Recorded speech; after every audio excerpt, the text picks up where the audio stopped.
Nitro limited ने issue किए 1,60,000 shares जिनकी फेस वैल्यू थी ₹10 पर शेयर और इनको इशू किया गया था एट अ प्रीमियम ऑफ ₹3 पर शेयर। कंपनी पैसा कुछ इस तरह से ले रही थी। एप्लीकेशन पे वो ले रही थी ₹6 पर शेयर जिसमें ₹1 प्रीमियम के थे। अलॉटमेंट पे वो ले रही थी ₹3 पर शेयर जिसमें ₹1 प्रीमियम के थे और बैलेंस वो लेगी on first and final call. तो बैलेंस बच्चों कितना है समझ लीजिए। प्रीमियम के ₹3 में से 1 एप्लीकेशन पे 1 अलॉटमेंट पे लिए जा चुके हैं तो 1 अब भी बाकी हैं प्रीमियम के। कैपिटल के 9 में से 2 हटा दीजिए तो 7 हुए एप्लीकेशन और अलॉटमेंट मिलाकर, यानी 5 यहाँ 2 यहाँ, तो 3 अब भी बाकी हैं। तो फर्स्ट एंड फाइनल कॉल है ₹4 पर शेयर जिसमें ₹3 कैपिटल के हैं और ₹1 प्रीमियम के हैं। ठीक है बच्चों। अब कंपनी के पास जो एप्लीकेशंस आई हैं वो आई हैं फॉर 1,80,000 शेयर्स, यानी कंपनी का जो इशू है वो ओवर सब्सक्राइब्ड हो गया। आउट ऑफ दीज कंपनी ने 10,000 एप्लीकेशन रिजेक्ट कर दी और बाकी लोगों को प्रो रेटा बेसिस पे ये शेयर्स अलॉट कर दिए गए, यानी कि बचे हुए 1,70,000 एप्लीकेंट्स को ये 1,60,000 शेयर्स इशू कर दिए गए या अलॉट कर दिए गए बाय द कंपनी। ठीक है बच्चों, ऑन प्रो राटा बेसिस। और जो भी पैसा इनका एक्स्ट्रा रहा होगा प्रो राटा कैटेगरी का उसको शेयर अलॉटमेंट अकाउंट में ट्रांसफर कर दिया गया। फिर आगे कहा गया कि कंपनी ने सारी कॉल्स मांगी और मिल भी गई एक्सेप्ट फ्रॉम आदित्य। ठीक है बच्चों, जिसको 3200 शेयर अलॉट किए गए थे एंड ही डिड नॉट पे allotment and the first and final call money. ना उसने अलॉटमेंट का पैसा दिया ना ही उसने फर्स्ट एंड फाइनल कॉल का पैसा दिया and as a result of that उसके शेयर्स फॉरफीट कर लिए गए बाय द कंपनी। ठीक है बच्चों। अब उसके आधे फॉरफीट शेयर्स रीइशू कर दिए गए as fully paid up for ₹43,000। अब उसके टोटल शेयर थे 3200, आधे शेयर हो गए बच्चों 1600। उसके 1600 शेयर्स को रीइशू कर दिया गया बाय द कंपनी, ठीक है, for ₹43,000 fully paid up. Fully paid up का मतलब फेस वैल्यू जो शेयर कैपिटल में क्रेडिट की जाएगी। अगर आप 1600 को 10 से मल्टीप्लाई कर देंगे तो ये निकल कर आएगा 16,000। तो शेयर कैपिटल में आप 16,000 क्रेडिट करेंगे at the time of their reissue और बैंक में आएगा ₹43,000। तो साफ नजर आ रहा है कि ये जो फॉरफीट किए हुए शेयर्स रीइशू करे गए हैं इनको प्रीमियम पे रीइशू किया गया है बाय द कंपनी। तो बच्चों ये है ओवरऑल पूरा क्वेश्चन। ठीक है बच्चों, आपसे मांगी गई हैं necessary journal entries related to the above information और उन एंट्रीज को बनाने से पहले आपको बच्चों थोड़ी वर्किंग करनी होगी। आदित्य को क्योंकि प्रोराटा बेसिस पे शेयर अलॉट करे गए हैं तो आपको उसका अलॉटमेंट का कॉल्स इन अरियर निकालने के लिए थोड़ी मेहनत करनी पड़ेगी। ठीक है बच्चों, बाकी उसका फर्स्ट एंड फाइनल कॉल का अरियर तो नॉर्मल तरीके से निकल जाएगा, बस अलॉटमेंट का अरियर निकालने के लिए थोड़ी वर्किंग करनी है, उस वर्किंग को देख लीजिए। तो बच्चों पहले ये जान लीजिए कि आदित्य को शेयर अलॉट तो हुए हैं 3200, बट उसने मांगे कितने शेयर थे ये जानना हमारे लिए जरूरी है। ठीक है बच्चों, हर वो व्यक्ति जिसको प्रो राटा बेसिस पे शेयर अलॉट किए जाते हैं बाय द कंपनी और आगे जाके अगर वो अलॉटमेंट नहीं देता है तो उसका अलॉटमेंट का अरियर निकालने के लिए हमें ऐसे व्यक्ति के शेयर्स अप्लाइड और शेयर्स अलॉटेड दोनों पता होने चाहिए। अब हमें आदित्य के केवल अलॉटेड शेयर पता हैं, उसके अप्लाइड शेयर हमें निकालने हैं। उसके लिए आपको इन दोनों को मल्टीप्लाई करना है, ठीक है, और डिवाइड करना होगा 1,60,000 से। तो जिनका पेयर कंप्लीट हो रहा है उन्हें ऊपर रख लीजिए। 1,70,000 इंटू 3200 डिवाइड बाई 1,60,000।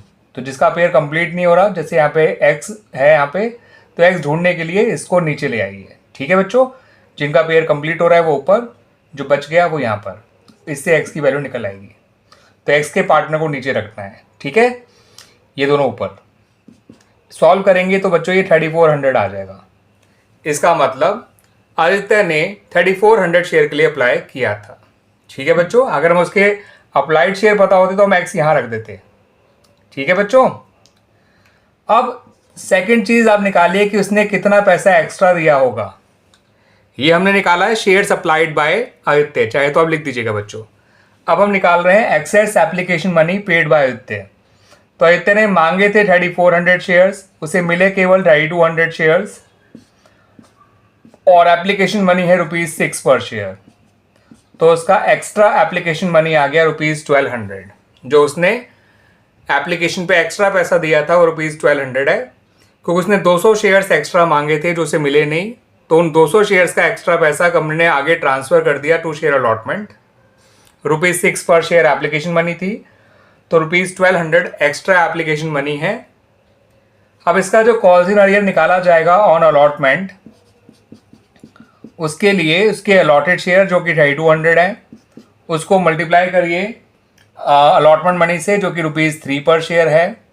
ठीक है बच्चों, इंक्लूडिंग प्रीमियम, ये भी इंक्लूडिंग प्रीमियम ही देखा गया है बच्चों, क्योंकि कैपिटल में डालते समय प्रीमियम का पैसा कैपिटल से अलग करा जाता है, बाकी सब कैलकुलेशन करते समय प्रीमियम के पैसे को इंक्लूड करके ही करी जाती हैं सारी कैलकुलेशंस। तो ये आ जाएगा बच्चों ₹9600 और इसमें से जो ₹1200 पहले के आए हुए हैं वो हटा दीजिए, तो इसका कॉल्स इन अर्लियर निकल कर आएगा ₹8400।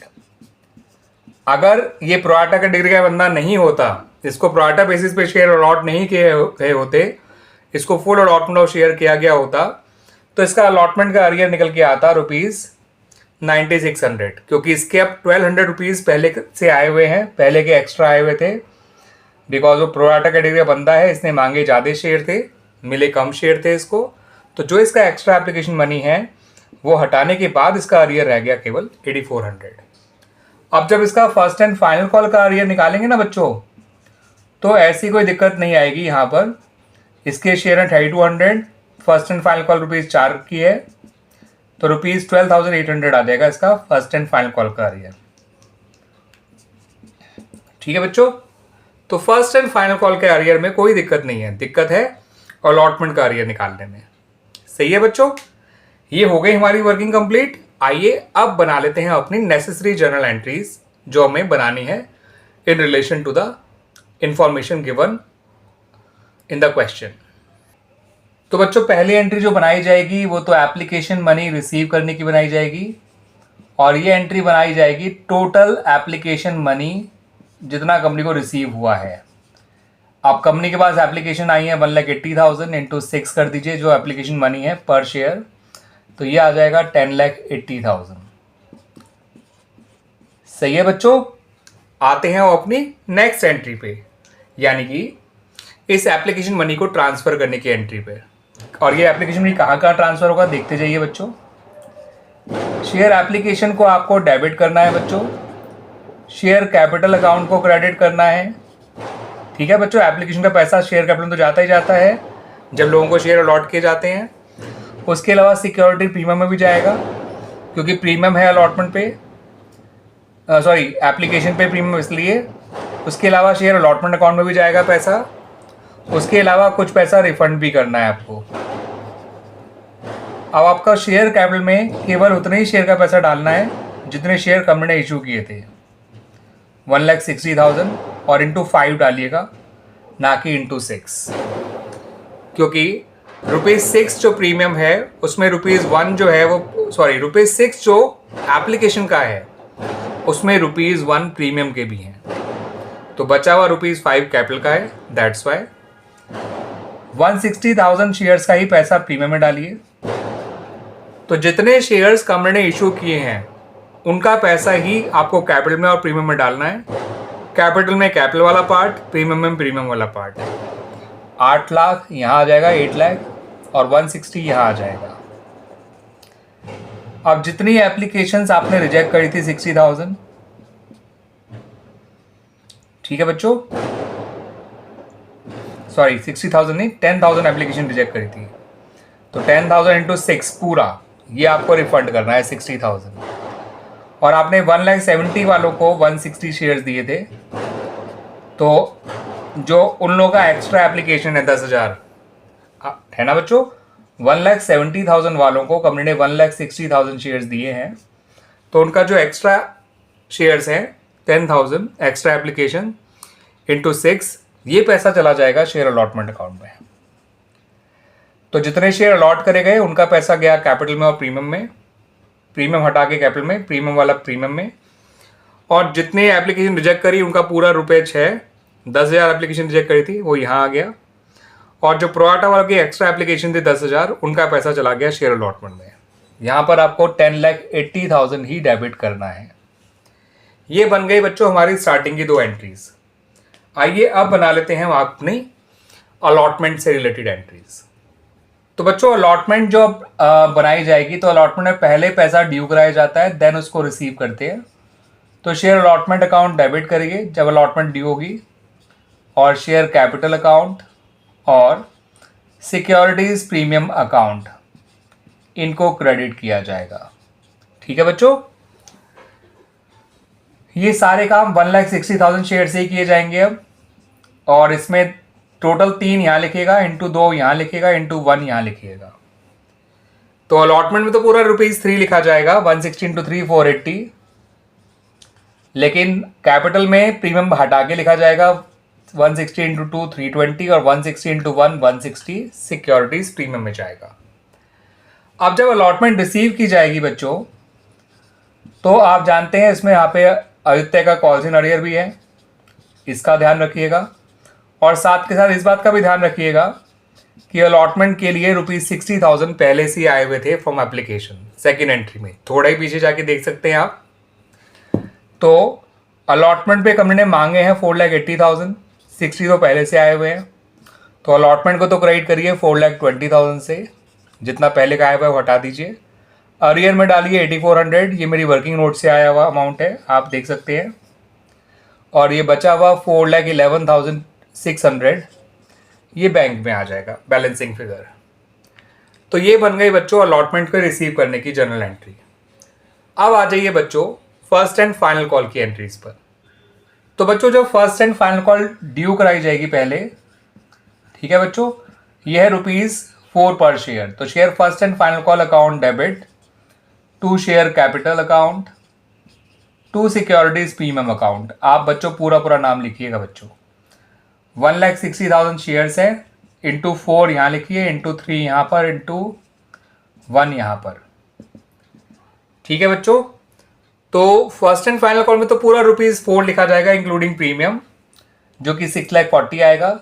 मगर कैपिटल में प्रीमियम हटा के लिखा जाता है, तो यहाँ आएगा 480, 160 इंटू 3, और प्रीमियम में प्रीमियम का पैसा। कैपिटल अकाउंट में प्रीमियम का पैसा नहीं जाना चाहिए, और प्रीमियम अकाउंट में केवल प्रीमियम का ही पैसा जाना चाहिए, इस बात का ध्यान रखना है।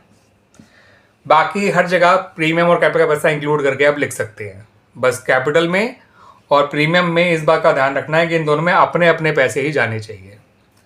अब आदित्य ने फर्स्ट एंड फाइनल कॉल भी नहीं दी थी बच्चों, लेकिन फर्स्ट एंड फाइनल कॉल का अरियर बड़ी सिंपल तरीके से आ गया था, मैंने बताया भी था पहले भी। तो bank account debit, calls in arrear account debit to share first and final call account. यहाँ पर फर्स्ट एंड फाइनल कॉल के लिए पहले का कोई पैसा नहीं आया हुआ, तो यहाँ तो 6,40,000 से ही फर्स्ट एंड फाइनल कॉल को क्रेडिट करिए। कॉल्स इन अरियर में उस पर 3,200 शेयर्स हैं, ₹4 की आपकी फर्स्ट एंड फाइनल कॉल है, यहाँ आ जाएगा 12,800, और बचा हुआ 6,27,000, ठीक है बच्चों, 200 यहाँ आ जाएगा। ठीक है बच्चों, इस तरह से हमारी फर्स्ट एंड फाइनल कॉल की रिसीविंग की एंट्री भी बन गई। आइए अब फॉरफीट करते हैं हम आदित्य के शेयर्स को। तो बच्चों जब आदित्य के शेयर फॉरफीट किए जाएंगे, तो शेयर कैपिटल अकाउंट डेबिट हो जाएगा। जितने आदित्य के शेयर्स हैं, जितना उनकी कॉल्ड अप वैल्यू है, कॉल्ड अप वैल्यू पर शेयर पूरा ₹10 है बच्चों, ध्यान रखिएगा। शेयर फुली कॉल्ड अप हो चुके हैं, सारी कॉल्स मांगी जो जा चुकी हैं। सिक्योरिटी प्रीमियम भी डेबिट होगा, इसमें अलॉटमेंट का प्रीमियम और फर्स्ट कॉल का प्रीमियम दोनों डेबिट किए जाएंगे, क्योंकि आदित्य ने ना अलॉटमेंट का प्रीमियम दिया है ना फर्स्ट कॉल का।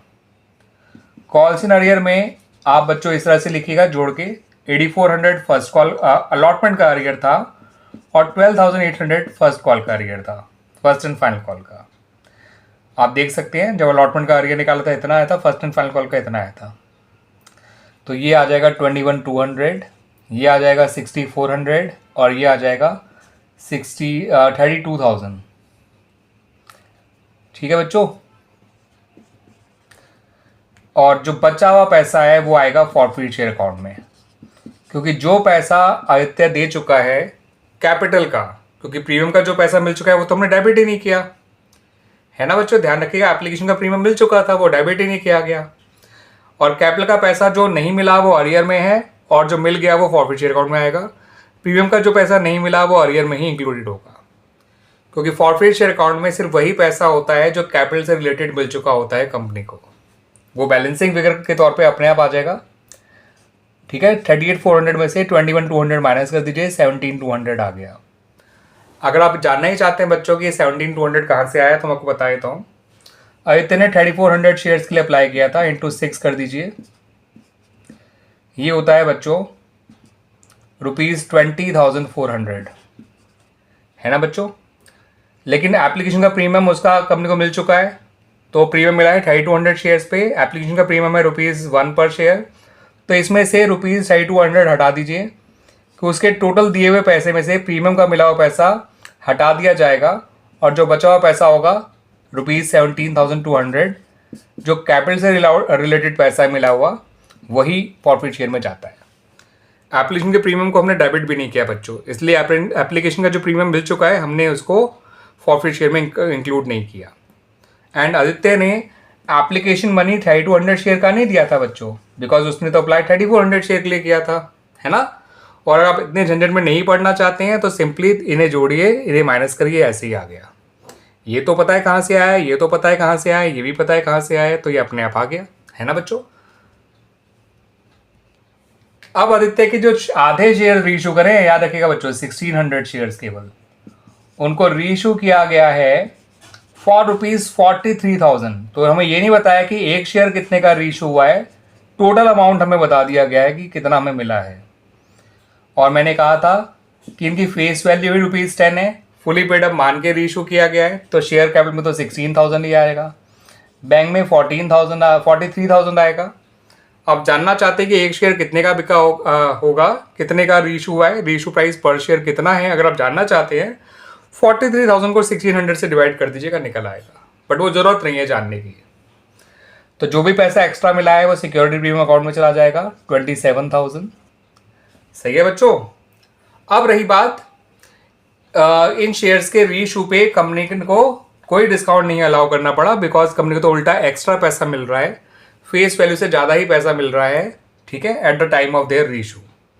But gain on their reissue तो निकालना ही होगा, क्योंकि इन 1600 शेयर्स का जो फॉरफिटेड अमाउंट है वो कैपिटल गेन बन गया पूरी तरह से, और कैपिटल गेन को फॉरफिट शेयर अकाउंट में नहीं छोड़ते हैं, ठीक है। जो शेयर रीइशू हो जाते हैं उनका फॉरफिटेड अमाउंट या तो डिस्काउंट अलाउ करने में यूज़ हो जाता है, और अगर वहाँ यूज़ ना हो पाए तो उसको गेन मान के कैपिटल रिजर्व में ट्रांसफ़र कर दिया जाता है। तो गेन कितना है वो समझ लीजिए।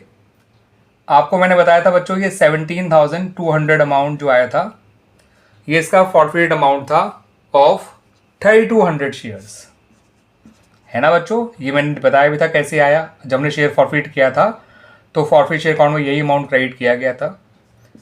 लेकिन ये तो 3200 शेयर्स का है, हमें चाहिए 1600 शेयर का फॉरफिटेड अमाउंट, क्योंकि जो शेयर रीइशू गए होते हैं गेन भी उन्हीं पे निकालते हैं, और उन पे गेन निकालने के लिए उनका फॉरफिटेड अमाउंट जानना जरूरी है कि forfeited amount of 1600 shares which have been reissued, forfeited amount of 1600 shares which have been reissued is equal to total forfeit amount upon number of forfeit shares into number of share reissued, ठीक है। ये निकल कर आएगा ₹8600। अब इनके reissue पे कोई डिस्काउंट दिया हो तो उसे माइनस कर दीजिए, बट डिस्काउंट तो कोई दिया ही नहीं है, तो इनके रीइशू पे कितना गेन हो गया पूरा ₹8600 का। और इसकी एंट्री क्या होती है, फॉरफिटेड शेयर्स अकाउंट डेबिट, आप पूरा लिखिएगा बच्चों, to capital reserve account ₹8600। Clear बच्चों। इस तरह से हमारा ये क्वेश्चन कंप्लीट हो गया। उम्मीद करता हूं कि आपको मेरा एक्सप्लेनेशन अच्छी तरह से समझ में आया होगा बच्चों।